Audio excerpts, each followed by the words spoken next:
지난 2004년 KTX의 개통으로 꿈의 고속열차 시대가 시작됐습니다. 고속열차의 등장과 함께 주목받았던 이 지상의 스튜어디스라 불렸죠. KTX 승무원들이었습니다. 하지만 입사 2년 만에 달리는 KTX를 떠나야 했는데요. 지난 8년의 법정 공방에서 사법부는 이들의 해고에 대해서 어떤 판결을 내렸을까요? 대법원 판결이 난 지 3년, 30대 후반의 엄마가 된 그 승무원들이 다시 농성을 시작했습니다. 이들은 왜 다시 거리로 나왔을까요? 뉴스 따라잡기에서 다녀왔습니다. 어제 오전 조끼를 입은 여성들이 대법원 앞에 모였습니다.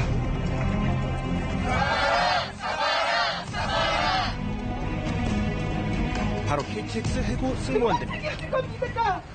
4,473일에 이 시간대 어떻게 책임지실 겁니까? 대법원장과의 면담을 요구하며 대법원 청사로 진입한 해고 승무원들은 법정안을 점령했습니다. 만나게 해주십시오. 무슨 말씀하시는지 도대체 꼭 들어야겠습니다. 이들은 왜 대법원까지 간 걸까? 최근 대법원 사법행정권 남용 의혹 특별조사단의 조사 결과로 법원 행정처가 재판으로 청와대와 거래를 하려 했다는 의혹이 제기됐는데요. 여기에 KTX 해고 승무원 재판도 한 사례로 포함돼 있었기 때문입니다. KTX 승무원들의 해고가 부당하다는 1, 2심의 판결을 깨고 복직을 무산되게 했던 대법원 판결에 대한 의혹이 제기된 겁니다. 책임지는 사람 없고 저희는 정말 화가 나고 이 상황에 대해서 조금은 어떻게 된 건지 얘기를 들어볼 필요가 있다고 생각을 합니다. 시간을 14년 전 KTX 개통 당시로 돌려보겠습니다. 경부고속철도 개통 시기에 이어서 이제 내일부터 고속열차가 본격적인 운행에 들어갑니다. 꿈의 열차 KTX의 개통과 함께 연일 화제가 됐던 KTX 승무원. 14대 1의 경쟁률로 지상의 스튜어디스라고 불렸습니다. 들어가는 게 안정성 있고 비록 좀 팽팽 적을 수 있지만 그래도 뭔가 차곡차곡 수정 같은 게 쌓이고 호봉이 쌓이면 그게 더 좋고 좋을 것이다 생각해서 공무원으로서의 안정된 삶을 꿈꾸며 시작한 일이었지만 현실은 달랐습니다. 철도공사가 아닌 자회사와 계약관계에 있는 비정규직으로 남았던 겁니다. 철도공사에서 지급하는 임금이 철도 유통을 거치면서 다시 줄어들고 업무 시간이 늘어나는 데 비해 처우는 열악해져 갔다고 해고 승무원들은 말합니다. 1년 지나면 2005년에는 철도공사로 바뀐다. 그럴 때 너네들 직접 고용 정규직화 할 것이다 라는 얘기를 듣고 사실은 저희는 들어갔던 거거든요. 승무원들은 철도공사에 직접 고용을 요구하며 투쟁을 벌였지만 받아들여지지 않았고 2006년 5월 KTX 승무원 280명에게 해고가 통보됩니다.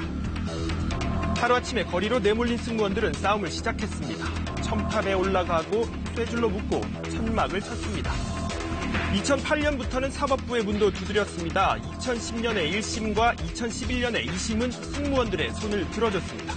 사실상 철도공사가 KTX 승무원들의 고용주라는 판결. 모든 것이 끝나는가 싶었는데 하지만 이 판결은 2015년 대법원에서 뒤집혔습니다. 승무원과 열차 팀장의 업무가 달라 직원으로 볼 수 없다는 판단이었는데 법조계에서도 의견이 엇갈립니다. 승무원들이 열차 내에 다니면서 안전에 저해가 되는 어떤 문제를 발견했을 때 자기 업무 아니니까 안 해도 된다. 이 논리거든요. 이게 상식적으로 안 맞는 얘기잖아요. 여기서 대법원 판단은 결정적으로 잘못된 거죠. 대법원에서 뒤집힌 이 판결로 승무원들은 1심 승소 이후 받았던 4년치 임금에 이자까지 더해진 1억여 원을 물어내야 하는 처지가 됐고 한 승무원은 스스로 목숨을 끊기도 했습니다. 본인 스스로 그 딸아이한테 빚만 1억 원을 물려주게 됐다는 거에 대해서 자책감이 굉장히 심했던 것 같고 그 마음을 저희가 어떻게 사실은 헤아릴 수 있겠어요. 그리고 시간이 지난 지금 그렇게 잊혀지는 듯했던 해고 승무원들이 다시 모였습니다. 10년 전 천막을 쳤던 그곳을 찾았고 매일매일 누비던 여간을 피켓을 들고 다시 섰습니다. 이미 잊혀진 사건, 시민들의 반응은 싸늘했습니다. 들어본 적 없어요. 나 지금 어디 갔다 오면 이제 빨리 가야 됩니다.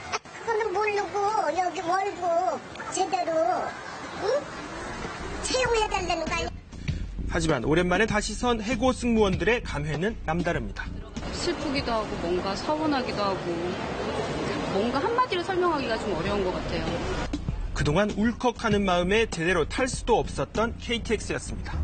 KTX라는 정말 단어만 들어도 여기가 막 뚝 끊어지는 가슴속이 끊어지는 듯한 느낌이 물리적으로 진짜 실제로 받았어요. 대법원 판결까지 끝난 지금 이들에겐 과연 어떤 길이 남아있을까요? 이번에 이 대법원 판결 자체가 뭔가 문제가 있었다라는 것까지 확인됐기 때문에 정부와 그다음에 철도공사가 상식적인 어떤 결정을 하면 내일이라도 이 문제는 해결할 수 있다 하는 말씀을 드리고 싶습니다. 10년 만에 다시 켜진 천막안 불빛. 그렇게 밤늦게까지 꺼지지 않았습니다.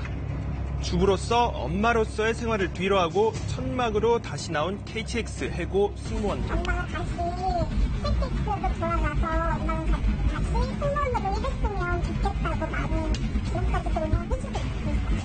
이들의 바람은 과연 뭘까요? 저희가 적당하지 않은 파업을 하는 게 아니라는 거를 정말 끝까지 인정을 받고 싶고 그 다음에 또 다시 돌아가서 이제 열차에서 다시 일하는 모습을 저희 아이들한테 보여주고 싶습니다. 정말. 오늘 있을 대법원 측과 KTX 해고 승무원들과의 면담 결과가 주목됩니다.